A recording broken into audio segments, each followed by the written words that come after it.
On this episode of Narcissist Apocalypse, we talk with an abuse survivor named Leah.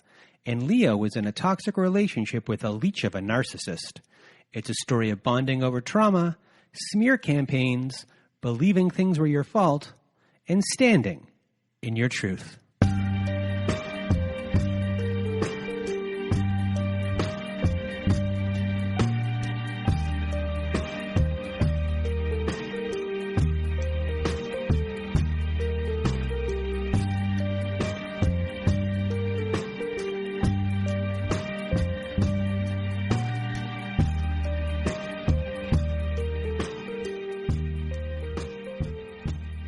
Welcome to Narcissist Apocalypse, everyone. And this is a podcast that gives a voice to survivors of toxic relationships. I am Brandon Chadwick, but my friends call me Chad.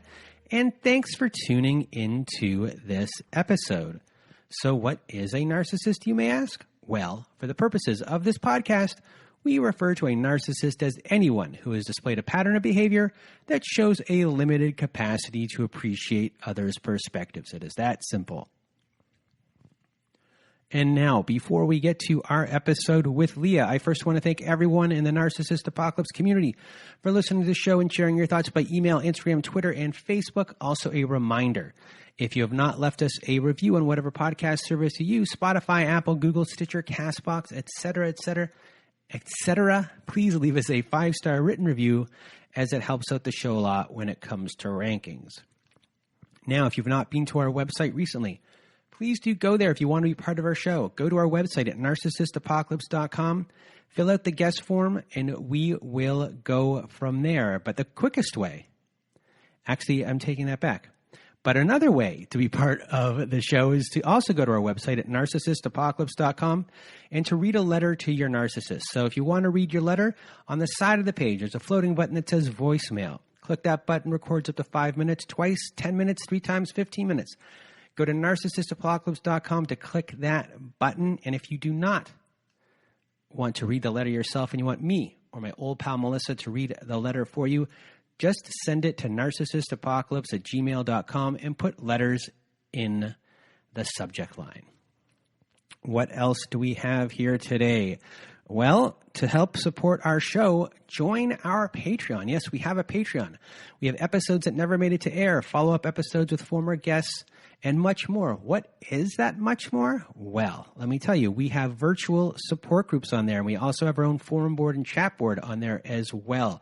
So everyone can interact with each other and support each other. It's a great community on there. We had a good group on Wednesday last week, on Saturday last week. So a big shout out to everyone in our Patreon, in our support groups. And now, before we start our show, also, to go and sign up for that, go to patreon.com/narcissistapocalypse. Become a patron of our Patreon. I was a little ahead of myself there because I was getting to something a little important, something, I care a lot about, a person I care about, and someone I've known for 15 years who I've worked with before. Her name is Priscilla, and I was talking with her in the last couple of weeks, and I found out yesterday that she is not doing well after a round of tests, and her health is not going well. And she asked me for prayers. So I said, I will send you all the prayers I have. But I was also hoping, to help put her in a better mood. She is she's very religious, and I just wanted to have other people maybe say prayers for you. So whoever is listening and wants to help me out with the recorder on the website at narcissistapocalypse.com, with the recorder on the website at narcissistapocalypse.com. If anyone who wants to put in a recording to say any prayer or tell Priscilla that they wish her well and that they're thinking of her, that would be wonderful, so I can stitch them all together and play them for her. She's much older than me, but we share the same birthday, so every year we usually do something. We have lunch or something like that on our birthday, or we at least get gifts for each other. So if anyone wants to help me out and help Priscilla out, lift her spirits, and wants to leave a message on our voicemail, please do so. And last thing now about the show today, there is just one little warning. We do mention sexual assault. It's very, very brief. There's no graphic description of anything at all. And that is that. I just want to thank Leah for being part of the show. And she did a great job. And now without further ado, here is my episode with Leah. Welcome to Narcissist Apocalypse, everyone. With me today, I have Leah. How are you? I'm doing really well. I'm really happy to be here, and hopefully I do your show justice with the story I have to offer. Oh, well, I know you will. We spoke before. I know you're going to do a great job. We spoke for about 30 minutes last time to prep for this because we got a time schedule to keep, and we're going to keep it. So let's just get started, and I'm going to get out of your way. Thank you, Leah, for being here and sharing your story with us today. I know you're going to help a lot of people. And without further ado, Leah, the floor is now yours. Thank you. Really, it is my pleasure. I in some ways, I wish I wasn't here, but since I am, I'll do my best to give you my story. So, just starting with where I was at in my life before the last decade started, I was really well established. I had a career. I was like 10 years into my career. I'd traveled the world, and I'd never really thought of success in the standard terms, but even still, I had accomplished a lot of that. I owned my own house. I actually had a second house back where I used to live, with this sort of future planning of how my life would look, and I wasn't planning to have children. I really just felt like I'd figured out how I could be in the world and felt like I could make a difference. I always wanted to make a difference in the world, and now I giggle. I don't know. It's not even really funny. But anyway, so that's where I was. And like, this is an example of how I felt like I kind of accomplished something. Like, it wasn't buying the houses that made me feel like an adult. It was like I'd learned how to enjoy like a nice glass of red wine, and I'd balanced my work life. And like I said, I felt like I was making a difference. And like I said, with traveling, I traveled the world. I would go on trips, like bringing supplies to different parts of the third world. And like, I just felt like I was able to do things that I'd wanted to. I'd accomplished dreams that I had. And they were a big deal because I'd come from a really challenging home. And I felt like I'd overcome a lot of what my childhood was about. And like, I had been on my own since I'm 15 and really succeeded. I managed to get through school, and then like I actually graduated early. I biked across Canada. And then this leads right into how I met this person. And that was that right after I came back from my cross-Canada trip. I was 18, and my brother, so I have a lot of siblings. I'm like, my dad had 6 children, and I'm the last of his 6 children.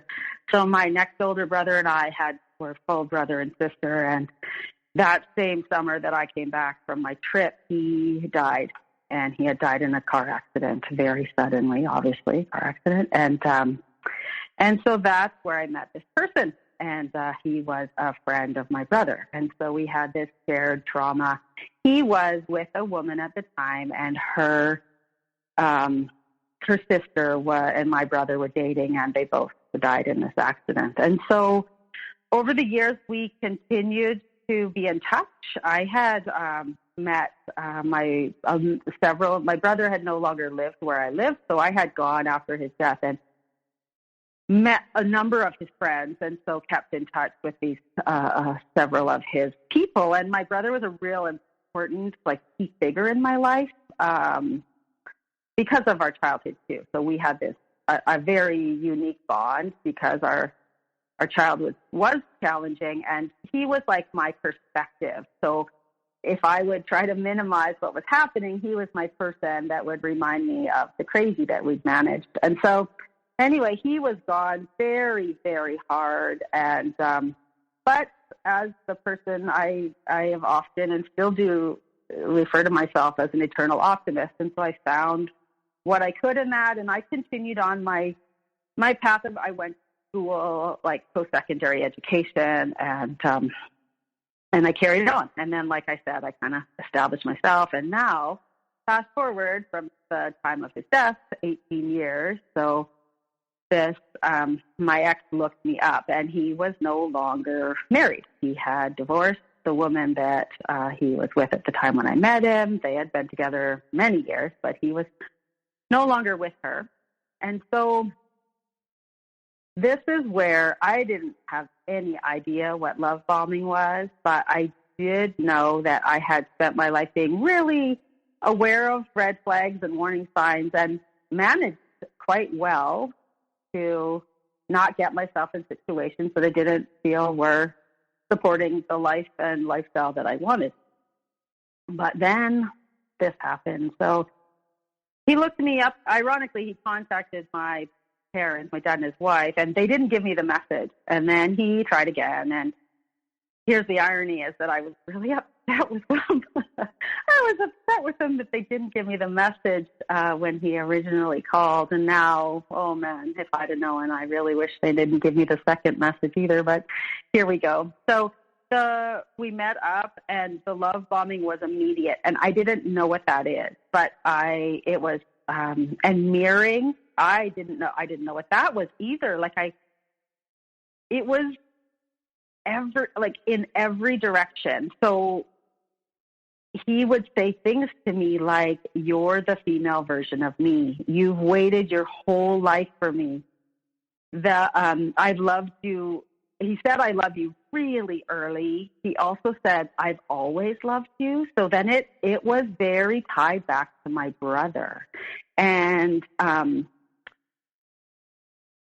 so they're on that with my brother. I had this underlying thought. I think growing up as a child, my brother was 3 years older than me. I kind of had this imagined thinking from when I was a little girl that I'd probably end up with one of my brother's friends. We were really close. And later, it wasn't a logical thought. Then my brother is passed. It was no longer a thing that could even be. And then he started talking about my brother bringing us together, and that this was meant to be, and he was overseeing us. So this was very, this just got me right where my most vulnerable spots were. So that was part of them, and I didn't know what that was. I didn't know that was a thing and a tactic, essentially, that I realize now. And other things too, I was really into yoga, and at the time I was on a raw vegan diet, and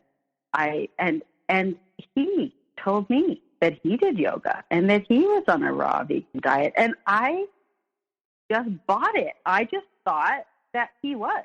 I just thought that this was who he was. I didn't know people would do things like mirroring and lie, just saying what you want them to say to get what they want. And I don't smoke pot. It's never been a thing. I grew up with, my family is full of it, and it's fine if people do, but I didn't want that in my life. And he just told me he didn't smoke pot. And now knowing what I know, he probably hadn't smoked pot that day, but I didn't realize that all of this was just this story that he was building. So that was the early days, and it was, lovely. And I thought I'd found, I bought it. I bought you waited for me your whole life. This is amazing. We're meant to be. I've always loved you. And then it turned into I love us, and it was this big thing. And then, I got pregnant, and it was not the plan. As I'd mentioned, I wasn't planning to have children. And And I'll talk more about this later in the story because it becomes relevant. But at the time, even though I wasn't planning to have children, as soon as I found out I was pregnant, I was really happy to be pregnant. I was fine with being pregnant. And it never was, I'm a strong, independent woman working with women, and I had been for a long time. Like, I knew my choices, and I knew them very well. And my choice was to have the baby. So, what followed was not as pleasant. And so I was happy to be pregnant, but then I also it actually was like probably 2 weeks before I found out I was pregnant was the first red flag that I can remember. And, but I didn't know it at the time. I just thought it was weird. And it was my birthday was coming up, and I had some wine, a couple of bottles of wine, because I have a party. I was having friends over, and he drank all the wine. One night, he got up and just drank it all. And in the morning, all the wine was gone. And I was like, that's super weird, buddy. Like, that was my birthday wine. And he just said to me, I can't believe your reaction, and I'd never do that to you. Like, huh. So then, of course, by now, I've already started to question myself. Like, oh, am I overreacting? But that just seemed so disrespectful. Well, it's amazing that in that one little statement, he says, you're overreacting, and I wouldn't do that to you. Yet at the same time, he did do that to you, and your response was correct. So it's an interesting, like not a word salad, but it's two meanings in one, saying, I would never do that to you, which reinforces to you that, like, he's on your side and you're a team. But at the same time, he was just caught doing something that was wrong, and that not, let's say, per se hurt you, but was disrespectful to you and what was going on. And then immediately after, he says this one thing. It's all in a quick sentence, and it confused you, and it kind of, I'm going to assume, just slid things under the rug. Because at that point, you're confused, wondering, okay, and you just kind of move on to, okay, let's just get ready for your birthday, I assume. Exactly. Yep. And we had the party. I was like, okay, well, I guess I'll just go get more wine. Like, okay. It really was. And yeah, I think you summed up that nicely. And I probably had several people planning to come, and yeah, it was just very, and then what I noticed is right from that time, he kind of shut down.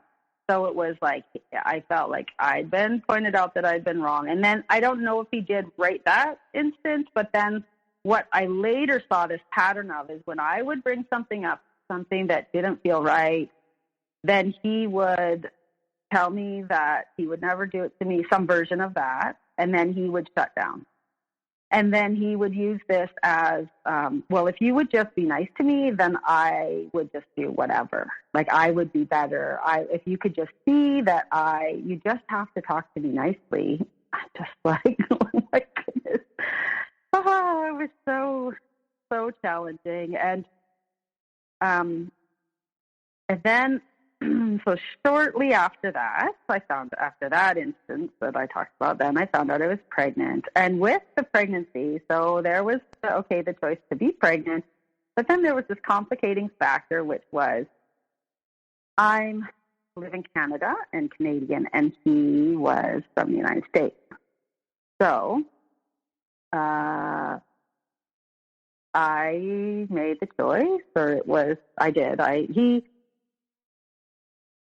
this is where I have a really hard time. And throughout all of it, I feel like I could have done things differently, and I wish I had at times. And so I struggle with some regret, and then try to remind myself in the moment I didn't realize that I would regret it so much. But so all that to say, we'll put that aside and just say that he proposed to me. And with the proposal, I was very hesitant, which later became a problem. But the reason I was hesitant was by the time I knew I was pregnant, and I knew I started to feel like, ooh, this might not be going as beautifully as the first few months was. And I was worried, but then I had this issue of him living in the States. And in order for us to be a family, which I imagined, and I think, again, he knew this as part of not wanting to have children is I didn't want to pass on what I had gone through, and I was very clear in my choices not to repeat the patterns of my childhood. And so that meant, ironically, now I see it very differently, but ironically at the time that meant I'll just do what I can to support the success of this relationship. And so he proposed, and I hesitantly agreed. And, there was no ring. Again, another, like, in retrospect, the things I know. But, because he had this story. But now I'd heard more about his story and what was going on. And he was kind of down on his luck. And there was always this underlying, and I knew him. So I had this history. And also, too, like, I when looking back, I realized I had this history, so I think part of that of knowing him, knowing the way I knew him through my brother, I think I let a lot of things go. And I knew him 18 years earlier when he was, from the outside, somewhat successful. Him and his wife were fine. I didn't know the insides of his life. And I had this admiration for him as a friend of my brother. And so I had seen him when I didn't necessarily see him as down on his luck. So I didn't think that he was just this kind of guy. Can I ask one question? What is down on his luck? What was going on? Right. Yeah. So he had moved across the country, and there was a bit of a story where he had lived with his mom. So he'd left his wife, I didn't get a lot of the details on what the grounds of that was. He'd left his marriage, lived with his mom, and then there was something about his mom did a reverse mortgage, and then the economy crashed. So that's what it was. It was the U.S. economy had crashed. He was a registered massage therapist, so he had gone to school and been a massage therapist. So he was a registered massage therapist. Then the economy crashed. His mom lost her house. He lost most of his work. And he told me at the time it was because of the economy crashing. But I later found out that he lost his massage license due to being inappropriate with clients and a complaint. So he had lost his license. I didn't find this out until later. So he had moved across the country he had a sibling on the West Coast and of the United States. And so he moved to be closer to her. And then he just sort of it was just like, oh, poor me, I can't get my business going again. And then at some point I found out about, well, it's because he lost his license. And then he was trying to get his license back in a different state. So that was that. And I didn't know, like, over time I found out about more things. Not only was he not really working, but he had debt that he later was pretty upset with me for not just taking on. And so that answers my question. So back to immigration.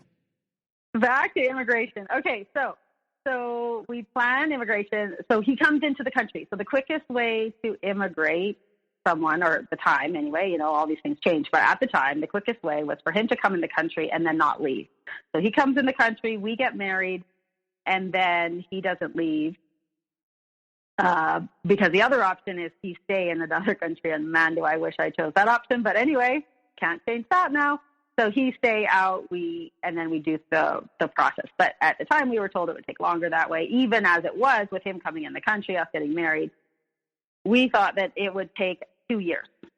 That was about the amount of time that it was going to take. And the interesting thing about this is that while he was in the country, even though we were married and we had applied, and I paid the legal fees. I paid for a lawyer to do it, so significant amounts of money, probably $5,000.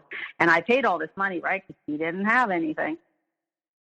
So he wasn't allowed to work until he got his PR card. And so, but at this point, there was still lots of love bombing. Don't worry, we got this. And my work is very not conducive to small children. And like I work on call, unusual hours. And I knew that was part of my decision not to have children, was that I couldn't continue to do what I do and be a good parent. And so I knew that if I ever had children, I'd need to stop working. And so this was part of the future faking, I guess, not so much love bombing. Now it's future faking. Don't worry, we're going to get through this, and then I will work. Once I can work, I'll work and support us, and then you can be home with the baby. And I had, like I said, I'd had enough financial security and made some good choices that I could get us through to that 2 years. I was like, no problem, I can do that. And not no problem, it was a bit stressful, but I can do that. So we sorted it out, and I actually so we got married, and we decided to get married earlier than we had originally thought, because the sooner we got married, the quicker the process would be. And so here's some irony for you, which I didn't even know. You'll see how much not of a pot smoker I was. We got married on April 20th, and I was like, oh, that's so funny. Now I know. But anyway, so we got married, and things were still tricky, and there was a lot. I knew there was warning signs, but I was still so committed to making it work. And then it wasn't long after we got married that he stopped, like what little he was helping with, he stopped helping with. Like things like mowing the lawn and, taking care of, or I'm working on call. I could be out at all hours. There wouldn't be any food prepared for me. Like I would have to come home and make food. It was just very, he just, and then it was just slowly, I don't know when in the process it started, but if I would ask, he would tell me that because I'm asking, he wants to do less. And I've come to learn that that's a common tactic of these kind of people. But so now we're married, and I'm pregnant, and he's not helping. Then I think in looking back, it happened pretty quick after that. Like I'm not sure which of those was the hook where he was in and there was no change, and when the devaluing and stuff really started to happen. But it was somewhere really close to all of that. And then it was very strange things. Like I had a lot of women friends, and like I mentioned, the birthday party, like I had lots of social, like not lots. It was very minor. It wasn't a party, or to have friends over for dinner parties. I had a core group of close friends. We're very, we've known most of my friends for a long time. And very affectionate between my friends, like lots of hugging. And so then things like my friend, I remember one instance, we were at the table, a friend came over. I think she was actually just finding out about the pregnancy, and she brought over some Indian food, and we're sitting at the table, and her and my knees were touching each other at the table. And then later he told me that it meant that I wanted to have sex with her, or that we were having sex. And it was I was so shocked. I had never, I didn't understand how I could be being accused of having sex with a friend. Like it just didn't even register. And so I had this deep commitment to now this man and this baby, but I'm being accused of things that are unimaginable and not even wrong. Like if I wanted to have sex with a woman, I could have. Like by this time, I'm in my late 30s. Like it was very, very bizarre. I couldn't make sense of it. And that continued. And then until I had a dear friend come from, she lived far away, and she came for my baby shower. and she's a lesbian. So, that was the next thing. So then I had several friends who are lesbians. And so then in my greater group of friends, and so then he really attached onto, this must mean that they want to have sex with you because they are lesbians. It was just the strangest thing. And, this is something. So shortly after we were married, he started calling me baby wife. And I was like, what the heck? And then it progressed into this. He was subtly telling me that I didn't know actually probably not so subtly, baby wife. Now I hear baby wife. I'm like, that's not subtle at all. But at the time I didn't get it. But it was part of this minimizing me, or because he was telling me that, because I get upset about things or try to work through things. And he would just tell me, I didn't know. I'm a baby wife. I've never done it before. And this is just how marriage is. And, sometimes was a theme throughout too. Like, it's just how it is with marriage. Sometimes one partner works and sometimes the other partner works. And I'm thinking, yeah, but I haven't seen you do any of the work. Like, and the more I asked and try to get you to be involved, it was just, it was a very, very, and it was really isolating. So as my friends, some of them are solid and they're still my friends today, but this became very tricky. And he was doing his body work on some of my clients, and then he was slightly, possibly inappropriate. They didn't want to say anything. It was messy, and I became more and more isolated. And I realized here I am pregnant. I'm like, okay, I got this, baby, we got this. But and then more and more, I remember vividly, I'm taking a hot bath, and I remember crying and thinking, I've ruined my life. And again, I blame it was me. I had ruined my life. This was tragic, and not the baby, but the whole situation. And so me being who I am, I was like, okay, I got to find a solution. I did find, I asked him to go to counseling with me. Sorry to bother you at this point. Sorry to interrupt at this point. So what month here are you going to couples therapy? Yeah, I'm pretty sure I was, by the time we actually went, I was 7 or 8 months pregnant. So isn't it, for everyone who's listening, a lot of people might have experienced the exact same thing. You had 3 good months. Yeah. And then now you're in the 4th month of it not being good. You're very trapped right here. And in month 7, you are already going to couples therapy. Mm-hmm. So, are you sitting there thinking how do I leave?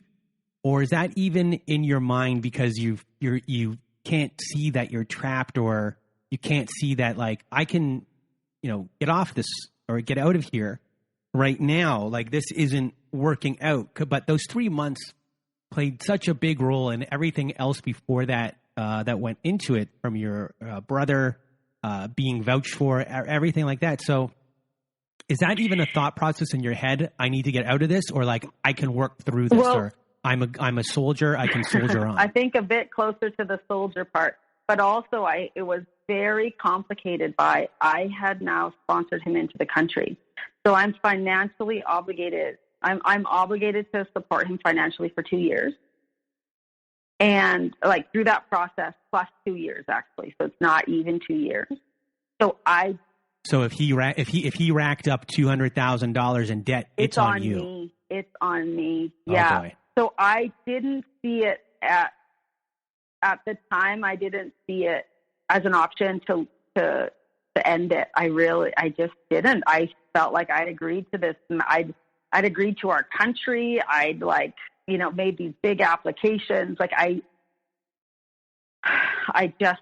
didn't see it. So I felt okay, counseling, I got to find a way through it. I've got to find a way for this to be tolerable and to get through it. And I really, with my brother connection, because that still kept coming in.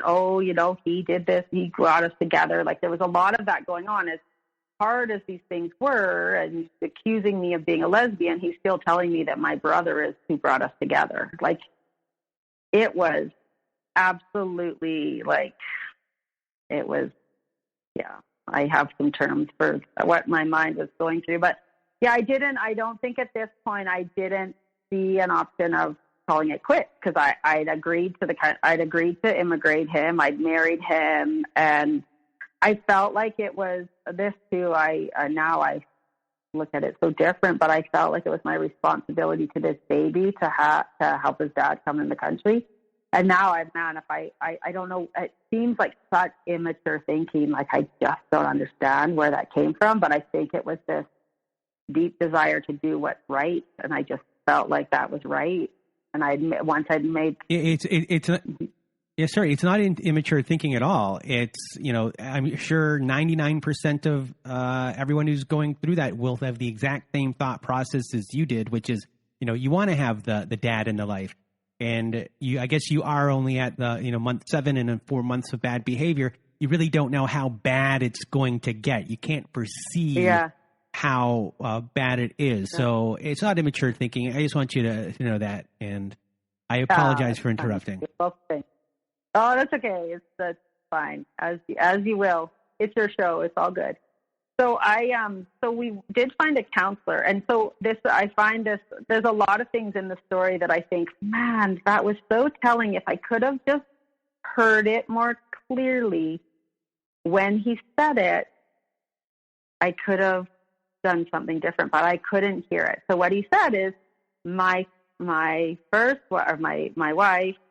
actually I was the third wife, but anyway, so that his last wife, the one I knew, would never go to counseling because, and what she told him was that she didn't want to go because they would just tell her to leave him. And oh, how I wished I could have really heard that, but I couldn't. So we found a counselor, and get this. So this guy is trained in nonviolent communication. Hmm? Oh my God, there's nothing nonviolent about this man's communication. Passive-aggressive communication is so violent, as I know a decade later. But anyway, this woman was trained, so we found someone. I'm paying out of pocket, right? I'm self-employed. I'm paying for this, but I'm so committed to try and find a solution because I felt like I've ruined my life, and so I want to find a way to unruin my life. And so we went to her, and the first session was great. And then the second session, which if we had going forward, we ended up having 4 counselors in the duration of our time together. And they all ultimately came to the same place is that she was the first one though. And so she aligned with what I had been saying to him. And so the first session was great. He was happy to come back. It was really good. The second session, she started to say things, literally said things that I had said, because I'm actually really not unreasonable. I've actually had a lot of a life. I've done a lot of my own work. I've done a lot of counseling through the years. Like, I'm actually pretty established in life. Like, so she starts saying similar things that I'm saying, and we leave. And he tells me that the only reason she said those things is because she wants to have sex with me. And I really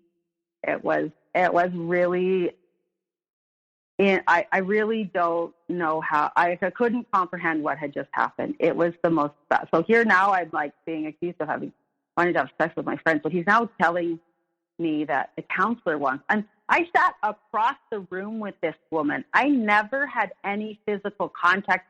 There was nothing.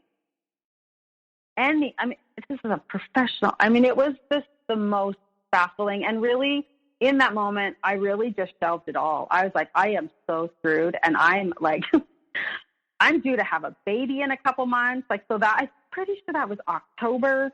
And the baby was due, and at the end of November, I ended up having him in December. But it's when I put everything aside. I don't even really know what I just had to go on overdrive and deal with I just had to have a baby. And I knew that I needed to not bring up more because I needed to successfully have a healthy baby and a healthy birth. And so I just put it all aside. And the other thing that's significant really is during this whole time is that he talked all about his parental instincts and about how they were so established and that everything was about this baby. And, he just has to be here for this baby. And he was very, I've talked about a lot of the things that were hard with me in the pregnancy, but he did, he would give me, this kind of makes my skin crawl now, but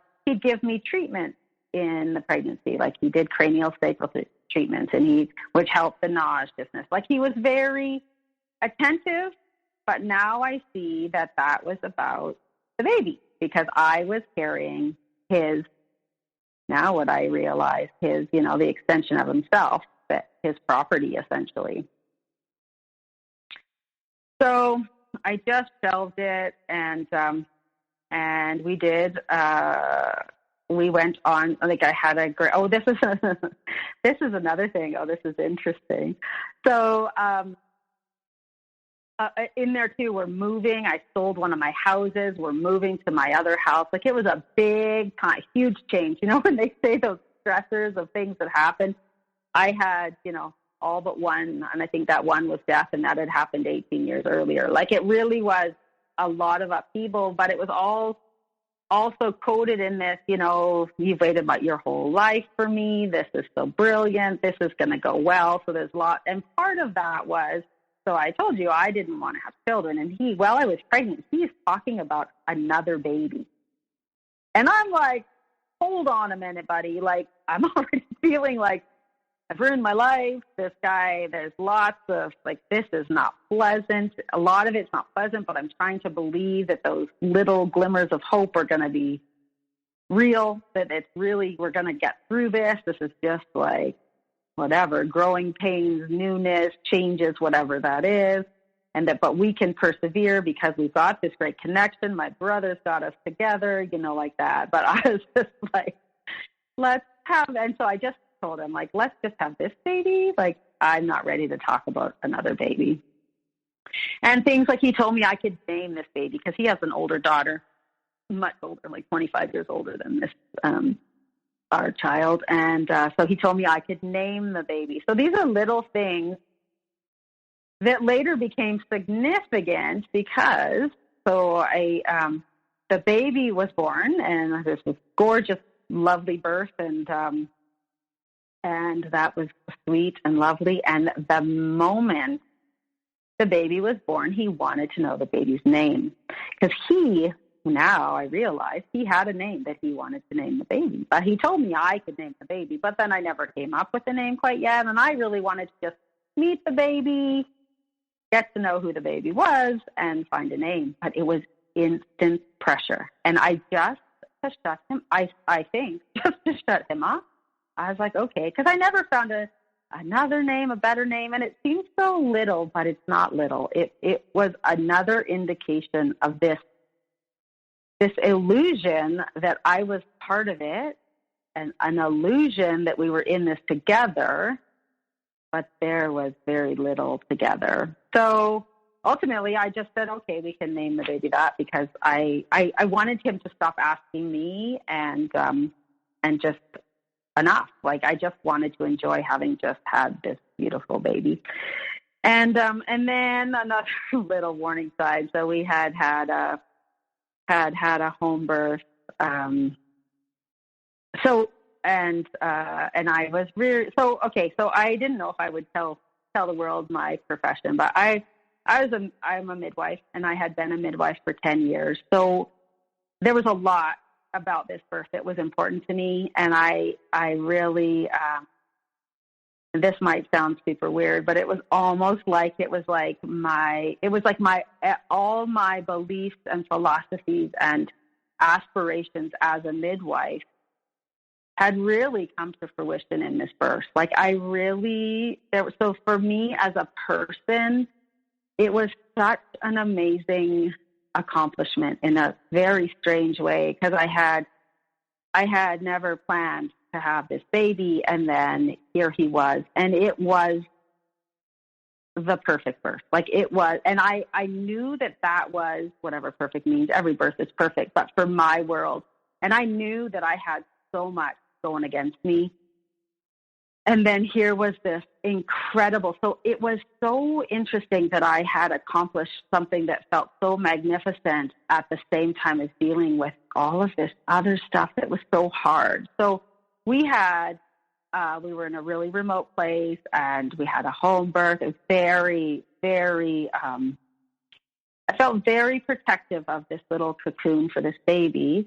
And this man insisted that he hire I hire, because I'm paying for everything, that I pay for him to get a massage, and he refused to go out of the house to go get it. We're in this like open little cabin, open space. There's not even a door to the bedroom, and he insisted that this person come there, not to massage me, but to massage him, because the birth was so hard for him.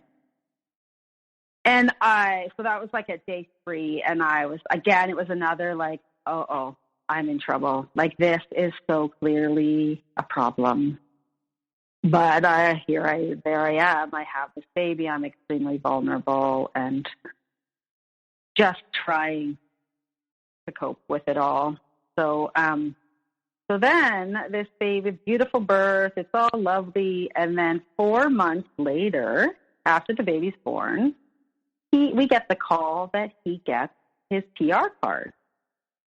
And I'm like, okay, things are going to turn around. Like, I kept holding out hope that this, illusion of the future was true, and that it was going to be okay, because there'd be there was so much beauty in what was happening. And then there'd be these very hard things that I was trying to make sense of. Like, I just couldn't understand. Like, the whole thing with the massage, I could not understand why he would not leave the house to go get a massage. He's still getting his massage, but he just wouldn't. It was about him, and he didn't want to have to go, and so he shouldn't have to go, and so he was going to bring them here. And so 4 months, the baby's 4 months old, and he gets his PR card, and I'm like, okay, here we go. Now we're going to have a shift. And he got his PR card at a year. So I remember I told you that we thought the estimation was 2 years. And I was like, okay, there's hope. We don't have to wait 2 years for this to shift and change. And he got his PR card, and he didn't get a job. And then it was a whole other level of knowing that I was in big trouble. So because then this future faking stuff was just, it was clear that it wasn't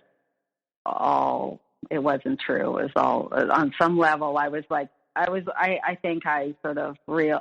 having layers of realization that this problem was really big. And, but again, it's all wrapped up in my brother. Now I have this beautiful baby. It was just, it was tricky. Oh, and just on the theme too of so this really helped me, realize that I really did take action throughout to make a difference in my life.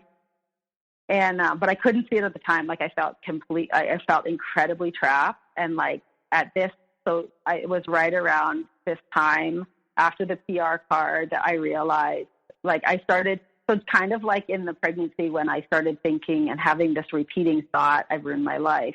Then my repeating thought shifted to, I successfully avoided this my whole life, and now I'm here. How did this happen? And I was very hard on myself. I got quite depressed, and lots of people, it must be postpartum depression. No, like I said, it was circumstantial depression, and I knew it, and I knew it wasn't postpartum depression. Like I said, I'd been in my line of work for over 10 years by this point already. And so I did find another counselor for me.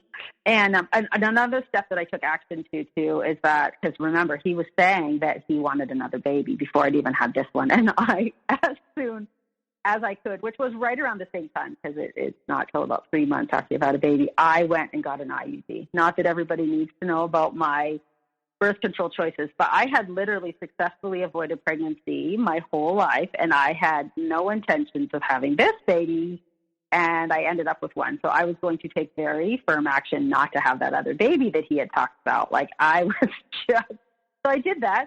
And I found a counselor, and here's another little nugget that looking back, oh man, like I still, like you asked before, was I thinking of escaping? So even after all this stuff that I've told you, and I'm realizing I have like avoided this my whole life, and I can't believe this is my life, I am still not realizing that I can leave.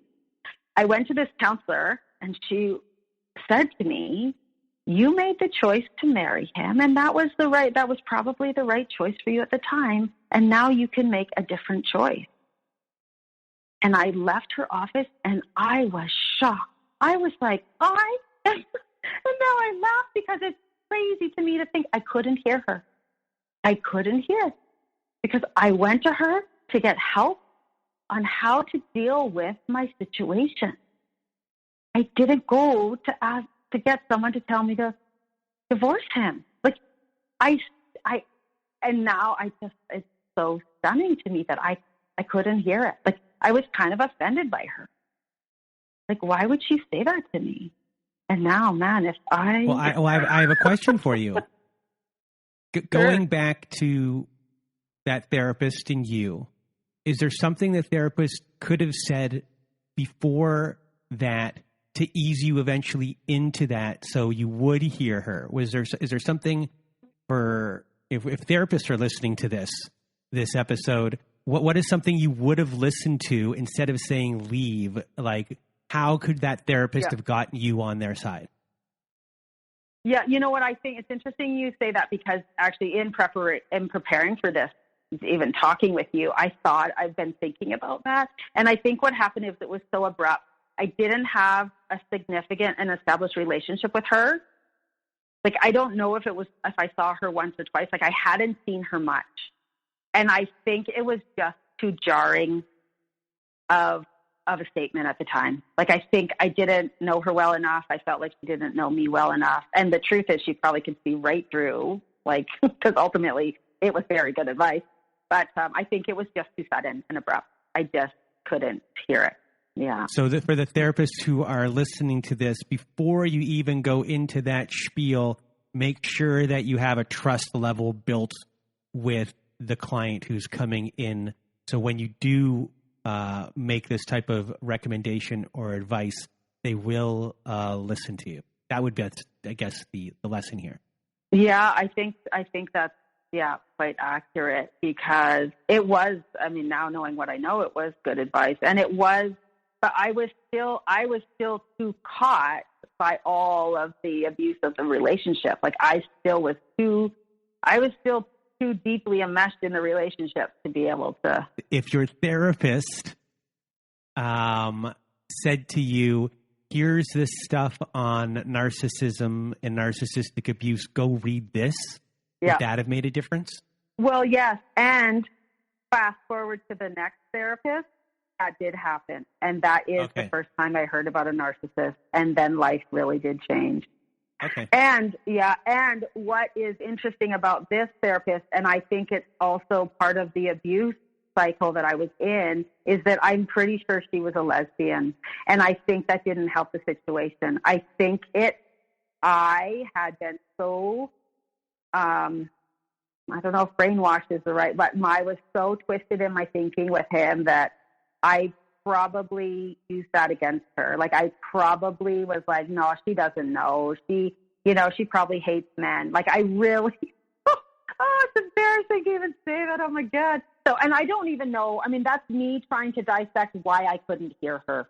And I, like I had said previously, I have lots of friends. Like, that, gender, like, life choices like that are not an issue for me in my life, but I'm trying to make sense of why I couldn't hear her. But anyway, so I didn't, for whatever combination of reasons where I was at, I didn't hear her. And then, but I also, and I had this really, like, I really just wanted to make it work. I was still so committed. to making it work. I mean, my baby's young. He's only 4 or 5 months, 6 months old at this time. Like, I felt like I hadn't given it enough of a shot. Like, they were not that far in, and it didn't occur to me to give up at this point. But so I had that whole line of things. But I also was doing things like trying to not have another baby, going to a counselor, and then I consulted a lawyer. And not even because I wanted to leave. I think I just wanted to know what I was in for, if that is where it was headed. Because on some level, clearly I knew that it was not going, things were not getting better. I was, despite all the efforts to try and get things worked out. And the lawyer gave me really great advice. And that was, at the time, our family law was about to change. And essentially the lawyer said, don't make any decisions before that change in law happens, because then you will be protected. The lawyer also I think it might have been the first time I was told, write everything down. And that is extremely important advice. I wrote everything down for years and years and years. And then another actions that I took, so during this time, what I didn't mention is that not only was he not working, but he had a drinking habit, and he wanted to drink, he would drink daily, and he'd want to go out and eat in restaurants, and he liked eating out. It was fun. It was lovely. And again, this thing of, early on, I told you that first time, it was probably the first red flag. So we'd go out, we'd eat, and I was like, we can't live like this. I can't afford it. And he's like, I would never do that to you. I'd never tell you we couldn't do this. Like, what do you mean? But I remember I'd sold this house, and so I was like using the money that was in the house, from the house, to like load us through. But I think to him, he just was like, I don't ever have to work now because we got all this money. And I was like, oh my word. So then what I did was I decided I didn't want to buy a house, but I found a house to buy. I was like essentially, because I had to put the money somewhere or it was going to be gone, because he just wanted to, have this living luxuriously. And I was just like, no. And I like, by this time he's now legally allowed to work, and he's not working. And I'm just like begging him to work. And I started like buying him jobs. This was like getting him retrained in this, getting him retrained for a lifeguard, which then it was a lot of self-sabotage. Oh, they won't hire me because it's nepotism. There was always some reason that it wasn't his fault for not having a job. And then I was like, I'd just get a job to do anything. He's like, why would I go get a job doing anything for minimum wage and be away from the baby? I don't want to be away from the baby. So then that whole, don't worry, I've got us once we get through was gone, clearly. And then I also I made a huge investment. So there's this, because, he had this cranial sacral therapy stuff he was doing. And so he would have some clients, but he never really advertised. It didn't really go very far. And then so there's a colon hydrotherapy unit, and I bought it. It's super expensive. I don't know how much it was, like $12,000.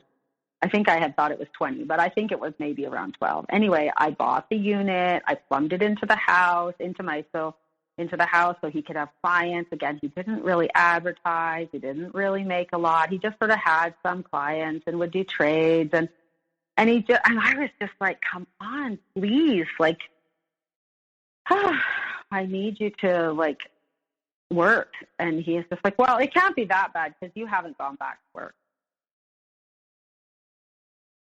And then also through this time, there was a lot of the devaluation really continued with my family and the isolation. And he'd start talking to my friends and family about me and how he wasn't really into me. And like trying to convince one of my longtime girlfriends drove with him. They had like a 3-hour drive because she was coming for a visit. And he spent the whole, well, she told me, not just apparently, she told me he spent the whole drive trying to tell her that she didn't know who I was, that he knew who I was, that no one else really knew who the real Leah was. And she was like, hold on a minute. I've known her for, whatever at the time, I don't know, 15 years. She's not a lesbian, and you're not going to convince me she is. There's no reason. It was just strange times. And so very hard. And it just continued that way for, quite a while. It seems like quite a long time. But it wasn't, in effect, it wasn't really that long, because by about, this smear campaign continued. Like he was really telling everybody he could about how terrible I was. And did you know the smear campaign was going on while it was going on? Did your friends or family tell you? Only some of them. Like that friend did. And did you confront him about it? Yeah. Oh, yeah. And he would, and then if I got, I did a few times. I tried. Here's what I try. And then of course he would, just tell me that he knew the truth and that I was a liar and it's not true. And then it would get point to, a big outburst, and I'd be screaming at him like, well, then get the fuck out, dude. Like, if it's that bad, leave. But he wouldn't. And then he turned that around. Then he started telling people, like, that probably happened, like there were maybe like 5 outbursts of rage. And I've since learned it's reactive abuse. Like, I'm not a rageful person, like, but I really was like under such terrible conditions. And then that added to his smear campaign. He'd tell people that I was, I had rage issues, and that I was then it started like mentally unstable, like that I've got bipolar. He had all his so I knew some of it, but I didn't know all of it. And some of my friends were like, why is he just like, why do you let him do what he's doing? I'm like, how do I let him? The guy is like playing his guitar for 6 hours a day and meditating, and he won't work. Like, I don't know how to make him. And the more I try to encourage him, the less he would do. Then he'd blame me for not being nice. And if I was just nice, then he'd do more. Like,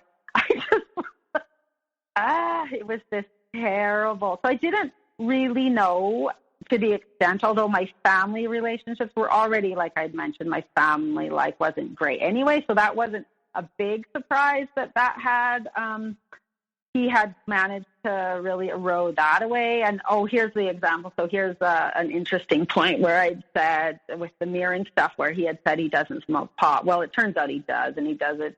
There's a daily thing for him, like the drinking was daily, and so was pot, and I didn't know it. And so in this whole trying to survive the situation, I was like, okay, so my bottom line is, don't smoke pot with my dad. My dad's like, I grew up with pot plants in the closet. Like, I just didn't want it. I didn't want that for me and my child. So no surprise to your listeners that didn't happen. And so he started smoking pot with my dad, and then really broke down that relationship. And my dad at some point said, I feel like you blame me for your divorce. I'm just like, this is batshit crazy. Like, how can this even be happening? Like, there was just, and it just got turned on me. Well, you don't understand why. This is my ex-husband now. Like, you don't understand. It's just so hard for me. And, anyway, so this went on for a while. And my son,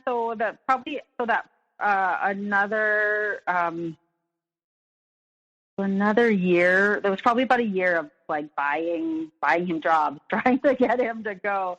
Oh, it was more than that, because he got his PR card in April, and it was by the following October, and by then I had made my first, like, I felt like this was the true beginning of the end. And that was, I went on a vacation with my son, and I didn't pay for his ticket. And I was like, you can come, because we're still, we're theoretically working on this.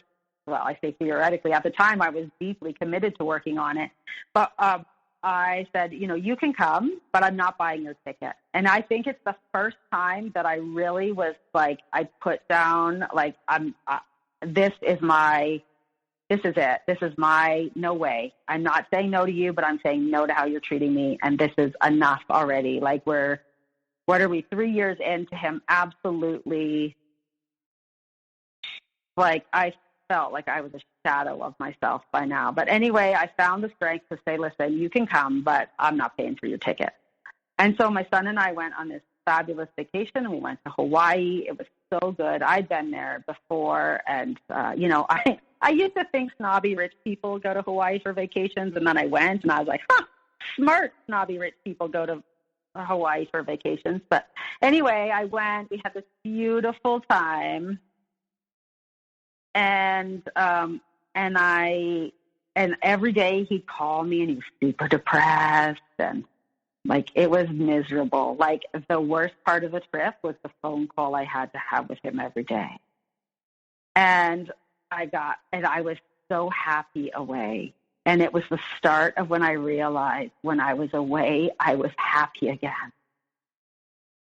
And that was hard because I came, and I don't know if I didn't notice it at the time because it was very hard. As much fun as I was having, it was also this very hard that I had this like dead weight at the other end of the phone. But I was having this glimpse of the joy in life again. And so I got back and I was like really sad to be home. Like I realized, I didn't want to be back. And, some of that could be from a vacation, but I later realized, over time, I realized, it was because I was away, and sometimes he'd go away and I'd be so much happier when he was gone. So I started to see that. But that Hawaii trip was when it made it so blatantly clear, like, I'm much better. We are much better when he's not around. But anyway, so then I started, right around this time, I started to see funny looks. Like you asked if I knew what was going on. I knew a little bit what was going on, but I didn't know a lot. Like I'd lost several friends, some in dramatic ways, with him accusing them of being lesbian, like my secret lovers, or being in love with me, or whatever versions of that. So there was some of that. But then we lived in a small town. We'd moved to a pretty small town before my son was born. And so I started to see funny look. Like, and then I was like, I'm just being paranoid? Like, what the heck? But I felt like people were looking at me funny. And I didn't know for a while. But now, looking back, I know that I don't know, again, this is about me to own his behavior, which is so infuriating that I even still do it. But I was going to say, that me leaving to Hawaii was like it gave him permission to be even more inappropriate. But I think he already was all along anyway. But then what happened is he had inappropriate sexual relations with a client in our home office. So again, I told you how he had told me his victim story about how poor him and he'd lost his license and it was a misunderstanding. And then another little tidbit of information that I didn't tell you is that my sister, I have one of my dad's older kids. So I have this other half sibling, and she works in a law firm, and she'd done a little background check on him, and she told me that he lost his license.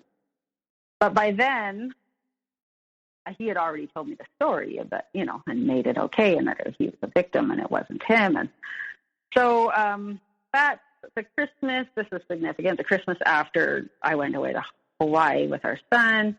We spent Christmas with this woman and her husband and some other community members. And by this time, my ex was involved in this, community. It was kind of a spiritually new agey community. I didn't have much to do with it. I was mostly, with my son. And by this time, I actually, through some unusual circumstances, the local midwife needed to stop working. And so I suddenly was working, and it was just to get her through. And I realized by this time my ex was not going to likely do any supporting of us. And so I started to work a little bit, like just to see if I could manage it with my son. And so anyway, at the Christmas we were at their place for Christmas. Then it's what, January, February, and another friend was going away, and my ex went to house sit for them. And again, I was like, oh, it's such a relief to have him out of the house.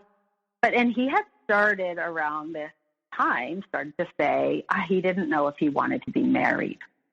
And I was like, oh, well, that's interesting. And then it was about February, and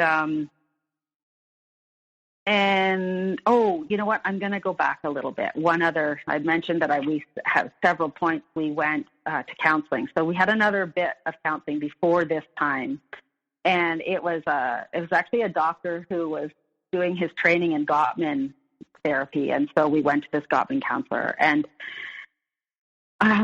we went, and at one of our sessions, we actually went for quite a few sessions. He managed a few more that time, and but at one of the sessions, I had quite an emotional response to something he was talking about, and again, this man started talking, like saying things that I said, which I had said before. Like, that kept happening. We'd go to these counselors, they'd say things that were similar to what I was saying, because what I was asking for was not unreasonable. Anyway, so I had this. This is one of the little gems that I've reflected back on that's really helped me. Again, I wish I would have really been able to take it on right when it was said. But this guy, so I had this emotional reaction. We're working through something in his office. I have this reaction, and my ex says, see, that's what she does. She's got, rage issues, whatever. And the counselor is like, that is a normal emotional response. It's called flooding. It's a normal response to a stressful situation. And that was my glimmer of hope. Like, at the time I heard it, but I didn't really take it on to the extent I really now, knowing what I know, I wish I had. Like, essentially that man told me in that one statement that hit all of this was, because it was the same reaction, the same one where I got to the point where I told him to get the fuck out of the house. That was the same level of reaction that I had then, and now I've demonstrated it in the presence of this counselor, and this counselor is confirming that this is normal. This is a stressful situation, and I'm not the rager, crazy, batshit crazy person that he's trying to make it out to be and telling everybody that I am. So that was a little gem that I held on to. So now fast forward to, we, I think January, February, he's out of the house. He's saying he's not sure if he wants to be married. He's staying at our friend's place. And then I get a call from him while he's there. And he tells me about having this sexual inappropriate relationship with a client. And he makes it about him. I didn't tell you sooner because I didn't know if the husband was going to kill me, makes it this big story. But what really ultimately came out is that he told me, because this community that he was talking about told him, that if he didn't tell me, they were going to tell me.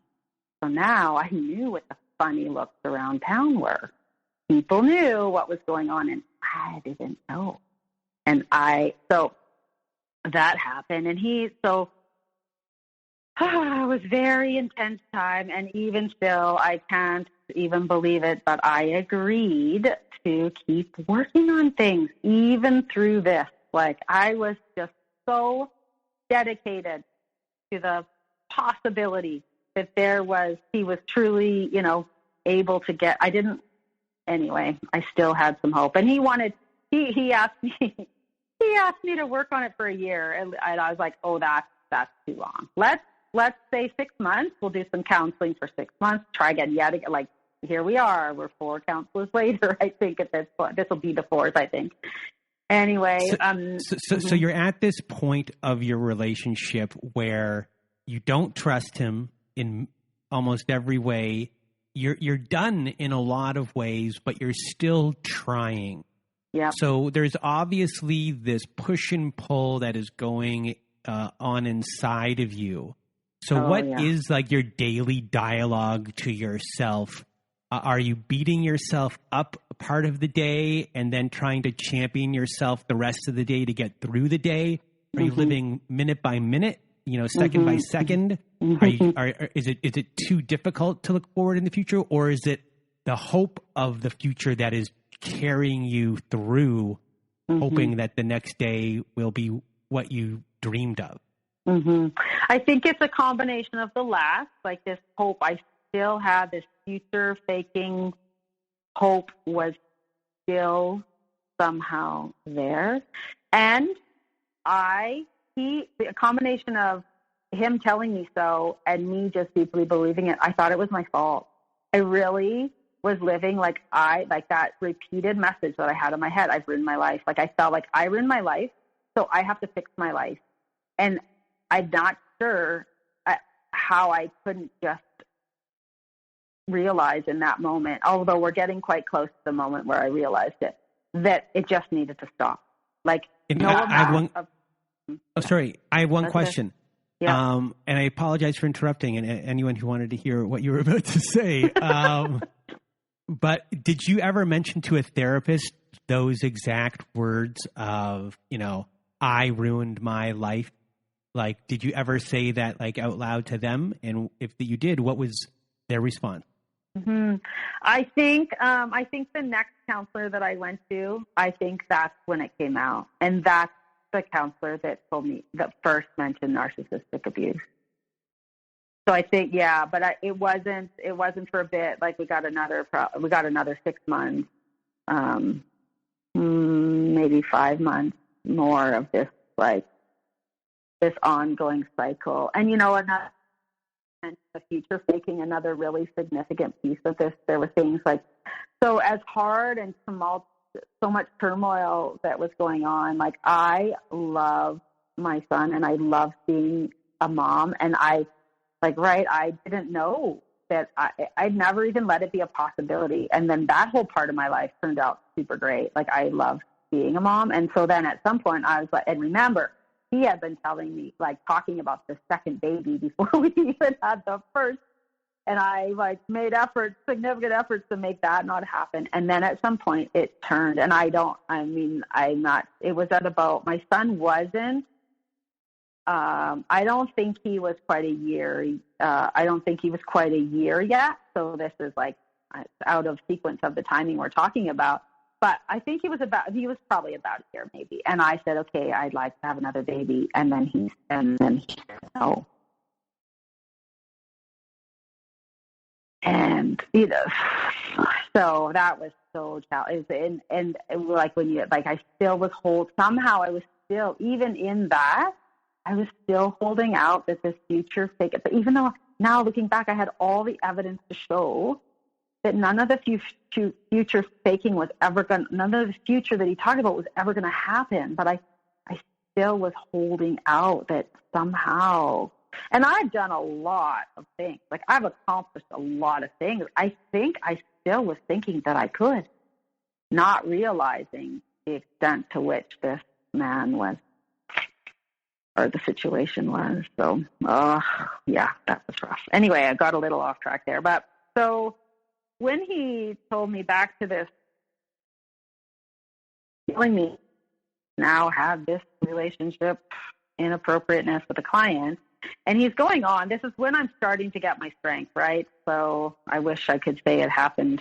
Well, anyway, whatever. So he says this, and he's talking about how amazing and supportive this community is, and you can't believe it. They've just really rallied around him, and they want to help him again.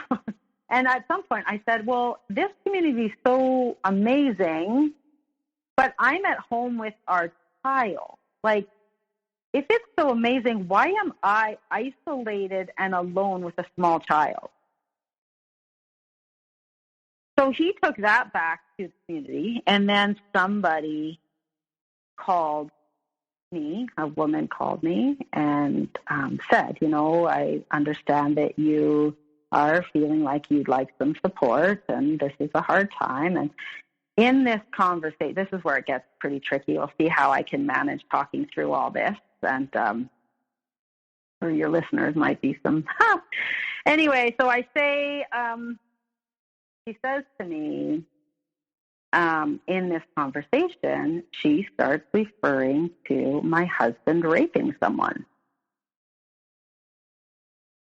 And I was not prepared for that. I mean, a lot of this, none of this I was prepared for. But so she says that, I'm like, hold on a minute. What?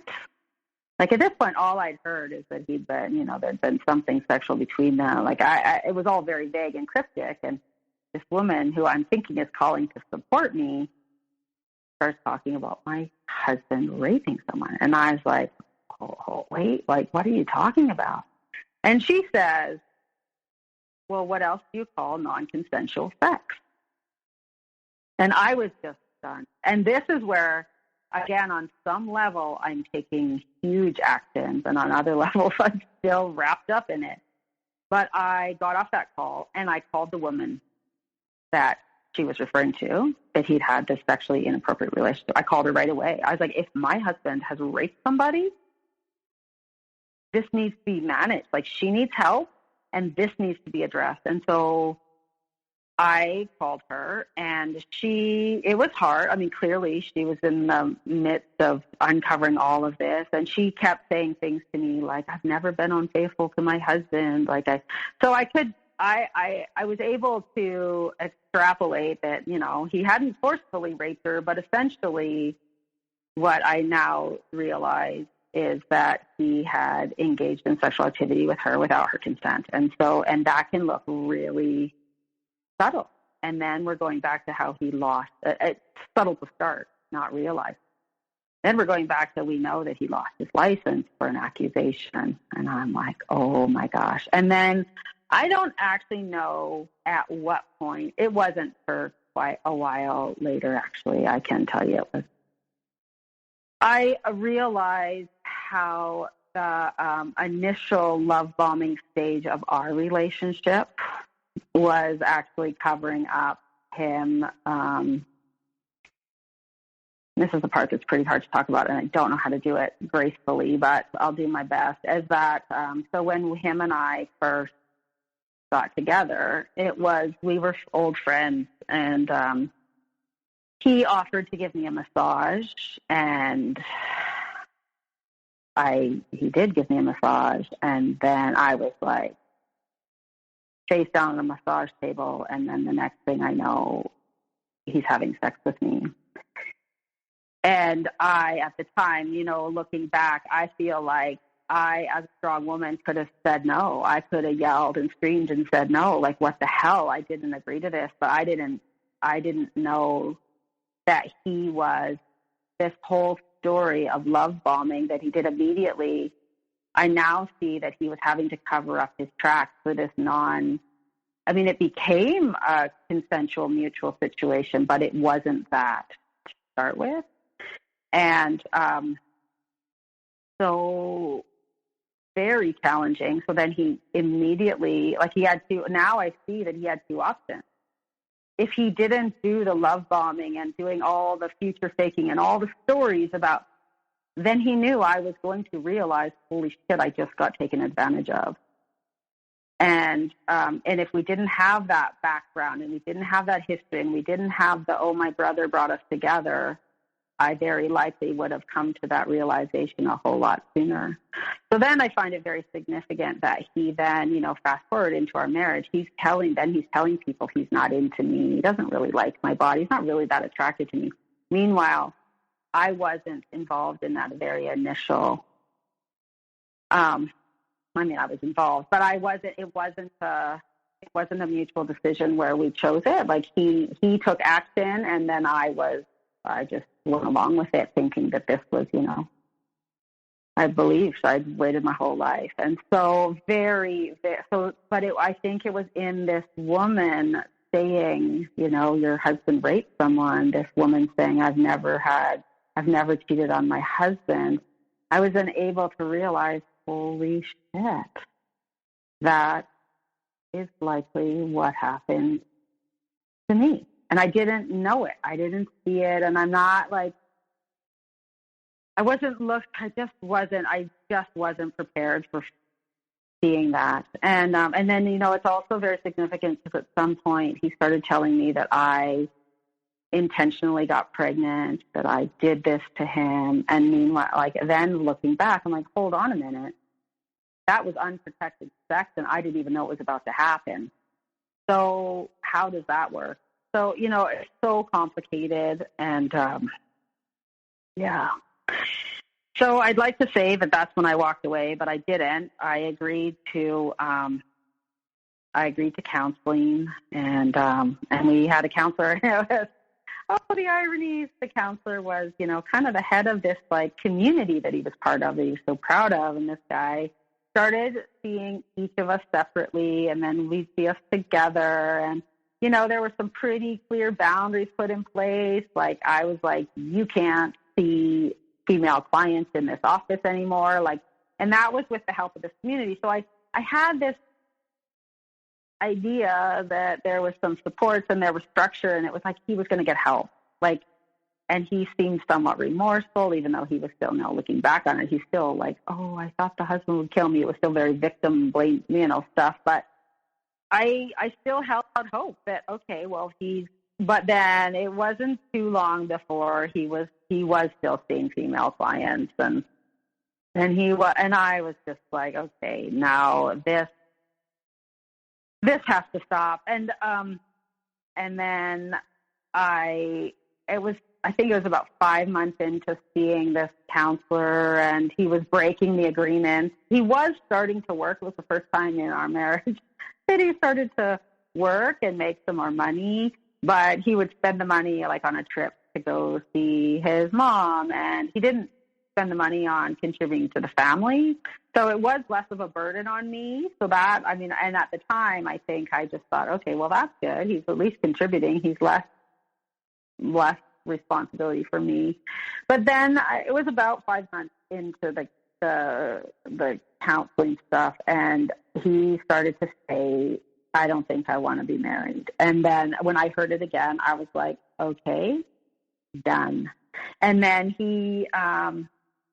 I was totally done. Like, I was done way back when. Like, we hadn't been intimate since I found out about this whole thing. And I was still giving it a shot, but by now I was like, I really need to see that this guy is going to make changes. And I couldn't live like, you know, and I had my own practice in the same place, like in the downstairs of our house. Like, oh, it was so, and it was like every part of my life was infiltrated by this guy. It was so challenging. So so he is like, okay, I don't think I want to be married anymore. Or it's just some version of that. And I just said, okay, we're done. I'm done. I'm not doing this anymore. And by this time, I think, or maybe it was right, it might have been right then, that I went to see that other counselor. And the plan was, because, here's the thing, that counselor that we were seeing together, turns out he had been a pastor and he had had an affair with his secretary. I'm like, how much more plastic can we be? Like, I was just like, really? So that ended, because he wasn't doing, like, my ex wasn't following the rules anyway. And then, so we found another counselor, and the plan was that this counselor was going to see each of us separately, and then we would see her together. And then, so that part, the separate part happened. But we never got to the point, because by the time, before we ever got to the point of seeing her together, he had started this, I don't know if I want to be married. And then this is the first person who had mentioned narcissistic personality disorder to me. And so then that's when I started, like, I had those glimmers, like, looking back, there were times all throughout that I was taking action to get out. But even while not realizing I was doing that, like, I was still holding on to some bit of dignity, trying to find my way while trying to keep this life going, this lie that I thought was possible. And so it got a lot harder. I wish I could say it got easier, but it got harder. And he refused. So we had, at this point, I had two houses, right? Because I'd mentioned we'd lived in this cabin, and then I bought a second house. So by this time we had moved. When my son was about 6 months old is when I bought that second house. And so we moved there as a family. And then we were there the whole time. And I'd rented out the cabin. And So that was essentially the income that we had. Anyway, so he said he doesn't want to be married, but he didn't want to move out. And he refused to move out. I'm like, buddy, like, enough. We're done. You're done. You don't want to be married. We've given this a shot. And he was like, no, I'm not moving out. And that was pretty baffling. And I'm still, paying all the bills. His money is just going to his extras, and I'm paying for everything. And it was so, the tenant in the cabin gave notice, and my ex wouldn't move out, and so I did. I moved. I moved into the cabin, and it's a little cabin with wood heat, and I'm chopping wood, and my son is like 2.5, and the floors are cold, and meanwhile this guy is back at my other house, and because I bought everything, right? And the significant piece of the Family Law Act that changed that the lawyer had told me is that the family law, it used to be that, and when you're married, where you're married, everything that's bought and purchased during the marriage is family assets, and so it needs to be split. But that, right, it was like about a year before, like I went to see that lawyer, and that lawyer knew that the family law was going to be changing in about a year to change it to that if you bought anything you purchased prior, or could show that the funds used to purchase anything during a marriage was one of the parties, then that would remain that person's assets, and you only need to split the appreciated value. And so that was a little gem of information that I had gotten from that lawyer way back then. And so it's significant moving forward, because so I moved out into this cabin, and then I was there for like 6 months, and it was cold, and I mean, not that cold, but whatever. Wood heat, still not warm, and wind.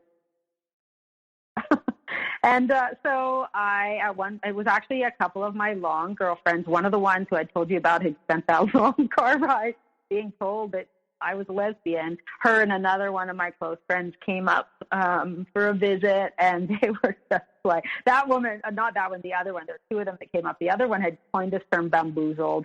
She was like, we all were bamboozled by him. Like, I bless them. Like, they really tried to give me hope through this whole process. Like, that they also were duped. Like, it wasn't like he put up a really good front on who he is. They were never duped by him saying that I was, batshit crazy. But the original, the first 3 months, they also they believed his lies too. So that gave me some bit of comfort, I guess. So anyway, then after they came for a visit, and they really helped me remember who I was, I think, on a whole other level. But anyway, I told him he had to move out. This was crazy. Like, here I was chopping wood to heat the cabin. Meanwhile, he's living in the other house, and he's just flipping the switch and turning the furnace on. And I've got a 2.5-year-old, and I'm doing all this, and I'm working. And at this point, this is complicated by the fact my son doesn't want to be around him. And I was doing work, and my son started to be like, can you find anyone else but Daddy to watch me? Like, it was complicated. And so I did manage to get him out of the house, but of course he insisted on moving into the cabin, not going on his sweet merry way. And of course he didn't pay for anything. And then, to get into my house, I agreed, because he wouldn't get out. And so I did. I got back in the main house, and then I decided I put up the cabin for sale. I was like, I can't, I've got to stop. Like, I felt like there was no way to get him out. And so, and I couldn't afford life like this, right? I couldn't afford 2 houses and paying all the bills for both houses. And so I put it up for sale. And then someone contacted me actually and asked if they could rent it while it was for sale. And that was the way I finally got him out of my houses. And because I told him, I'm like, listen, you've been living here for whatever. Now it's another 6 months or something, paying nothing. And so, he did. He had to move out, and essentially he did. And then it was challenging, and we're still, family litigation, court stuff started about the following year, he became, quite, he would live in tents, and then at some point he got a car, and he lived in his car, and he was couch surfing. He was very unreliable and asking me for money, and he'd watch so that was part of my son not wanting to go with him, I think, because he just wasn't stable, and it was very all over the place. And so I've just now, here we are 7 years later. I just finished the trial, and then we're waiting for the result of that trial. But it's been a very, very complex, and he probably not a surprise to anyone. We got court orders, and he never followed them. And we came up with parenting agreements, detailed, and he just didn't follow them. One point we had a mediator, and we each brought a friend with us to the mediator. It was like this community version of mediation. And it was his friend, actually, at some point. He's like, I don't want to be rude, but isn't the point of having an agreement to follow it? I'm like, yeah, well said, buddy. And that was his friend who was there to support him. But he realized, here we are in mediation, and all, 20 points of this agreement, this separation agreement that we had, my ex didn't follow any of it. I'm like, yeah, it's time someone start pointing that out. And just to say, I did as soon as possible to be able to be divorced from this person, I was divorced. It became, once I finally figured out my situation and I started to get myself back, even though I felt like I was a shadow of myself, I took action. I did. Where in our province, you have to wait a year from separation to actually be divorced. And we did. And I didn't ask for any child support because he had no money anyway. It's whatever still. So I just did what I just needed out and separated. And I still blamed myself. It's been a really hard go these last years. I found my way out, but very challenging to dig myself. So before we get to the point where you dig yourself out of this, yeah. As far as the court stuff goes, because you had a many, many years of being involved in court and mediation, what are the biggest things involved in the court that you wish you did differently or that you learned for other people? Yeah. So what I've learned for other people that has really paid off is write everything down. Like I said, write everything down like this, because this guy, for me, part of writing it down was because 7 years is a long time to remember anything accurately. But even more so is this guy lies about everything, absolutely everything. And when he would take me to court on lies. And he had no documentation for it, and I ultimately did. Here's an example. So where we live, when you don't have much money, you can get a free lawyer, free legal aid. And he lied to them and said that I was denying him parenting time. But the truth was he wasn't utilizing his parenting time. But they don't fact check. They don't check. And so he got a free lawyer and has had a free lawyer for 5 years. And I don't qualify for a free lawyer, because I still own that house. So I can't work because my son, we didn't get into where my son's at now, but he has a lot of complex needs. And so I had to stop working 3 years ago. But I still own my house. And so I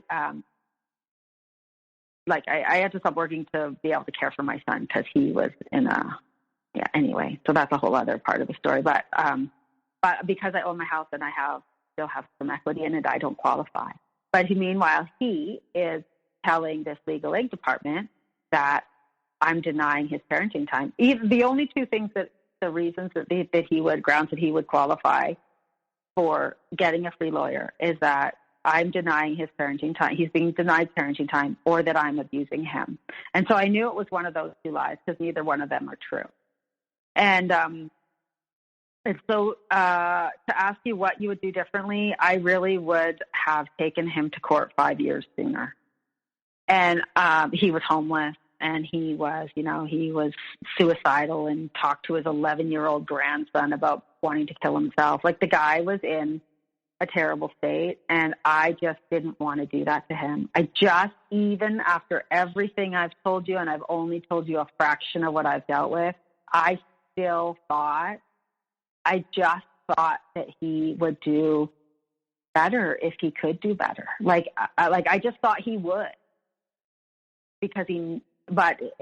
so that is a regret I have, that I didn't follow through with it sooner. But I felt like I was doing my best to uphold my son's rights, and that's how I continued on the whole thing. Like, when I mentioned, my son started saying that he didn't want to be like anybody but daddy can watch me, like that. And there was an incident that happened that my son described as daddy choking him. And so I took action. I called the minister. I tried to get help, and they said, can't help you, go to court. And so I think I would have gone bigger quicker, but I just kept thinking he kept taking me to court for this, or he'd say, my brother and I and my son were going to go to Mexico to visit some friends there, and he agreed to let me go because you have to get a signature to go. But then he said he revoked that. He was like, no, I'm not going to let you go unless you give me our son for overnight. I'm like, oh, it was just this continual battle. But I worried that I knew that I needed to have enough proof in court of what he was doing. And so and people would just help me write it all down. And that's what I did. I wrote it all down, and I started to do things like I got a calendar. So I'd have my notes. I called them my parenting notes. I'd have these places where it was just journal entries. He saw his dad and then this happened. His dad said this or whatever, he asked me for $20 again, these examples. Or he called to say, I'm too depressed, I can't watch our son today, things like this. And then I started taking the key things and putting it on a calendar, because I realized after enough of these, because he'd take me to court, these emergency applications, he'd lose. We'd get a new court order, then he wouldn't follow it again. And this has been the pattern for years. I am not kidding. Actually, my last lawyer told me that he had made 16 emergency applications, every time with a free lawyer of no financial consequence to him. And every time he'd lose. And I was just this ongoing. So back to the calendar, I would just put 3 things on there, even just planned visit, canceled. When we had a court order of days of when visits were supposed to be in phone calls, I would just, because I would give a visual for what he said he was doing, but then I had it tracked on a calendar for what actually happened. And during this trial, he actually said he never missed any parenting time. He said it. He lost it right there. What? But I had these years of my calendars, and at the time, I was keeping them as contemporaneous notes. I would just, and I am a more reliable witness in court than he is, and he was very clear on the stand. He was not. He showed his some of his true colors on the stand. And so I think, I don't know the outcome, but I think that was very significant in my being able to show the pattern, because it's all so dirty and all these lies and making these big stories about who I am and what I'm doing. But then I had this running record of what actually happened. And it's interesting because I was first told to write it down by that lawyer because she could see that I would need it someday.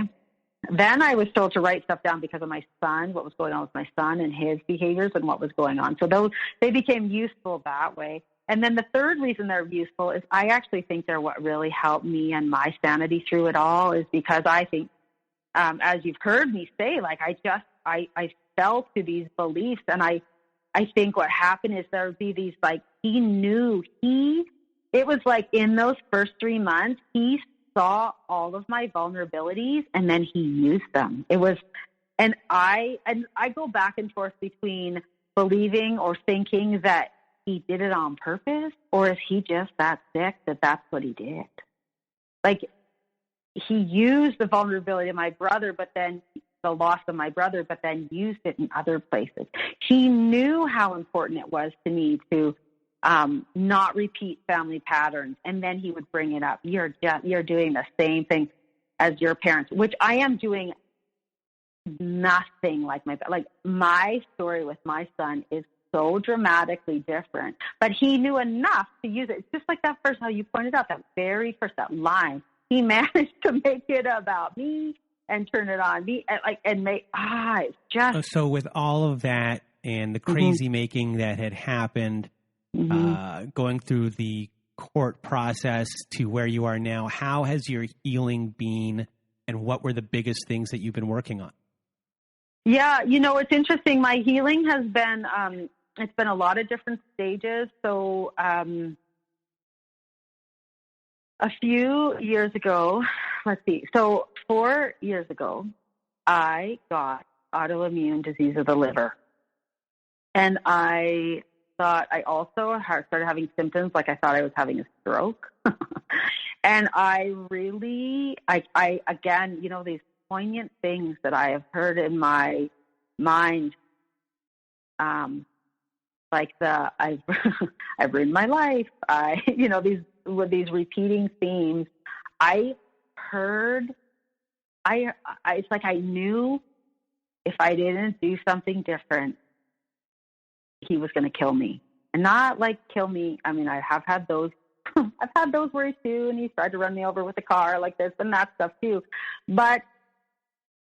It was more energetically. I was like, if I don't find a way through this, I am going to die. And I have this young child, and now I have autoimmune disease of the liver, and I feel like it turned out to be high blood pressure. That was that I thought I was having a stroke. Like I couldn't use my left arm. Like it was scary as all get out. And I took that in that moment. Like I realized when I got this autoimmune disease thing, I was like, absolutely not.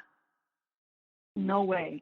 This man is not going to kill me. I have not come from what I've come from, managed what I've managed to let that happen. And what I did is at that time, I just started doing all of the things I knew to do good for myself that I'd known and done most of my life. But then through all this stress in this marriage, and he had said, like I said, I was raw vegan, whatever. I'm not now, but I always been nutrition conscious, and I had let his, I thought that he was that, and then suddenly he's ordering pepperoni pizza to the house, and whatever, if that's how people live, but it's not how I live.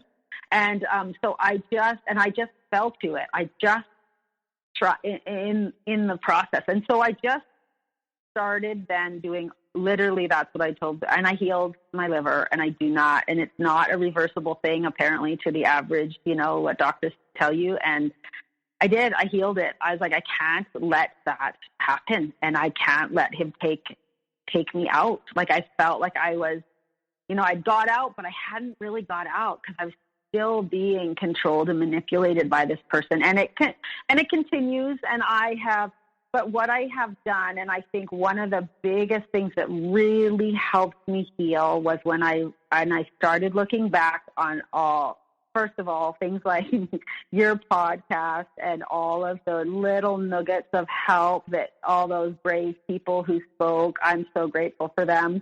And realizing, because that's where I realized I'm not the only one. And I started to really get a grip on me, not like it's not about me, that this could happen to anyone. And I was just like, I didn't ruin my life. This man came in and turned my life upside down. And there's something I can do. It wasn't because I did something wrong. It wasn't because I deserved it. All the things like that. So that really made a difference. And then part of also, of course, I continue to get counseling throughout. I see a counselor, but I think when I really started to look back on and see all the many, many things, even though I was deeply enmeshed, and I don't know if that's the right word. I know that's a term for things, but I was deeply in this situation that I was horrified I was in. I thought it was my fault. I didn't know how to get out. And even in that, now I can look back and I can see how I was actually still working my way out. Like I am so, thank God I bought that house, or that all that money would be gone. And it's what it's kept me, it supported me through so much. There were little things along the way that I did still do. I couldn't hear that counselor who told me that I could make the choice to leave. I couldn't hear her then, but I did eventually. There were so many ways that I was holding on to my dignity that I didn't see at the time. I felt so ashamed in the middle of it. And I think because he was so good at even though I thought I did all this work, I was I went through a phase of that. I was so disappointed. I really thought that I had handled my childhood, which now I can laugh at because we never really do, right? And this is and now I'm at a point where I'm like, wow, I got to handle my childhood stuff at a whole new level. Yes, I did, but on some level, I had come to tell myself, I successfully avoided this my whole life. So that meant there was something else to face and something else to manage. And I tell you, I was on that. No surprise, apparently I found out this is quite common for these people, is they find lawyers that are narcissists themselves. And I swear, I just told my lawyer, I was like, his lawyer is like him with a law degree. And his lawyer had me cross-examine. He was cross-examining me for 4 hours. And it was one of the hardest things I've done.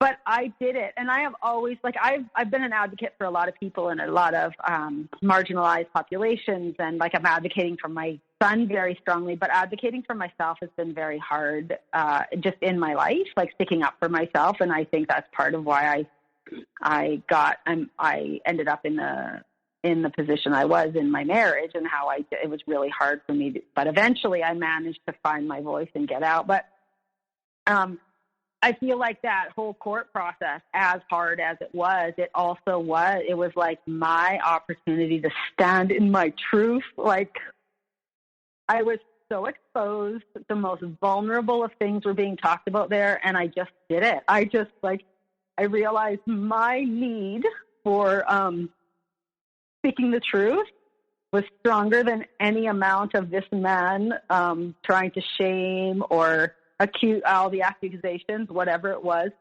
I knew the truth, and somehow I managed to get back to the truth, and I just had to stand in that. And that's how I went through this whole, the last couple years of really standing in my truth. And unfortunately, COVID really did a number on this. So like I said, I would have liked to have gone to court 5 years ago, but in truth, we actually finally did have court booked last year, and it was booked for early March 2020. And we were the first 2 days where anyone who had trials booked had to go before the judge, and they determined whether it was emergency enough. And we went, and the judge said it wasn't. And so that's why it was a whole other year. Well, pretty much, because the end of January, we had 4 days of the trial, and because of COVID, they didn't give us the 5 days that we had been allotted. They cut it back to 4, and so then that's why it then moved into April. So essentially, a whole year later, to get the trial done. But what's also, there's some beauty in that, and what that is that it was a whole other year of him to show his lies. And again, I'm recording all of this through this time, and then he's got more court orders that he's not following. He's still blaming me. And it just gave me more evidence under more scrutiny. So I'm trying to look at that as the positive of it. But I think what also is part of the healing process has been that I'm learning to place the blame where it is. And I was really, I think one of my fault is that I have always thought the best of people, even though I don't really have reason to think that, but I've always been that way and given people the benefit of the doubt. And and then I take on the blame, and I've done that. And I'm really, in this process, I'm learning to place the blame back to where it belongs. And I know the problem is I know it's through his struggles, and he gave me his great victim stories, and it's all of that. And that's not how I live my life. I'm still not blaming him, all of this. And it's not like, I think, unfortunately, victims, he's just used it very skillfully to be a victim to get what his needs met. And if you have any words of advice for everyone who is listening, words of wisdom, what would they be? Well, I have this, one of the things that I've learned recently, and it's really helped me, and I think it's part of what's helped me put the years in perspective, things that happened throughout the years into perspective, and that is that with these people, the accusations that they make are actually confessions. And I think that has, when I can look back on our whole time together, I see that. And so, but your ask is to me, like the combination of knowing that's like, for me, that's really helped me unravel what happened. And I think what really also really helped me is that looking back on what happened and seeing those little bits of hope and finding the dignity in what I did. So very hard to see where my life went and what I got wrapped up in, but to see how even throughout it, there were still little gems of myself. Like I obviously didn't lose myself altogether, because I'm still here and I got out. And then I think, I'm not really this whole thinking of, things happen for a reason. Like I think I used to think that. I don't think that anymore. Now I think people just need to know that this could happen to anybody, and just to keep going and keep going until you're out. Like, if it doesn't feel right, it's not right. Like, I remember somewhere early on, like, I saw this video, I don't even know whose it was, but they were like, when I was first learning about narcissists, and they're like, if you're Googling and questioning someone's behavior, it probably means the situation you're in isn't right. And I just thought, that's what's right. And it's kind of like these little gems of, for me, when there's things that I keep remembering, those are the little gems that they have so much truth in them. And I think that is what I would hope that other people could find, is those little things that did keep them going, that could just help get them out. Like, and to see that there are, even when we can't, I don't know. I guess I'm not sure if I really answered that question. I just want people to know that they didn't do this to themselves, and that there's ways out. Like, and keep going until you get out. And what I find really challenging, I think maybe why I'm stumped on the question, is I'm not even really all the way out. And like I told you, when I messaged you about this, like, I felt like someday I wanted to be enough out to help someone else. Like, I am so grateful that there were enough other people speaking out to help people like me get to a point where they can speak out. So, I just want people to know they're not alone, and it's not something they did. Yeah. Well, Leah, I want to thank you for being here. And I also want to say, as you kind of reiterated, but for you yourself, you have nothing to be ashamed about. You mentioned that earlier.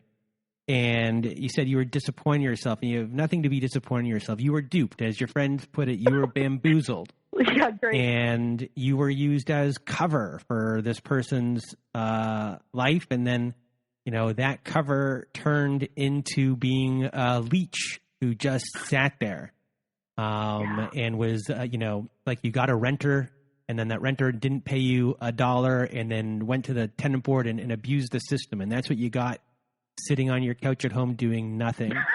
And, you shouldn't be ashamed of yourself. You have nothing to be ashamed of. You were, the wool was pulled over your eyes by a professional who does this for their life and for their living, essentially. And without people, without doing that to you, he was living, on people's couches and things like that. So I just want to thank you for sharing your story, putting it all out there, letting yourself kind of hang out for everyone to see, all warts and everything and all. So a big thank you from me and everyone who is listening today. Oh, you're so welcome. And it really is my pleasure. Please, everybody, take what you can. And I'm really glad I got to this point. Yeah. Thank you. Well, I'm thankful that you are here, and for everyone who is listening, and just for you, just so you all know that we had 1 minute to spare before you had to go. So this was perfect. And so on that note, for me and Leah, everyone, I hope you have a good night.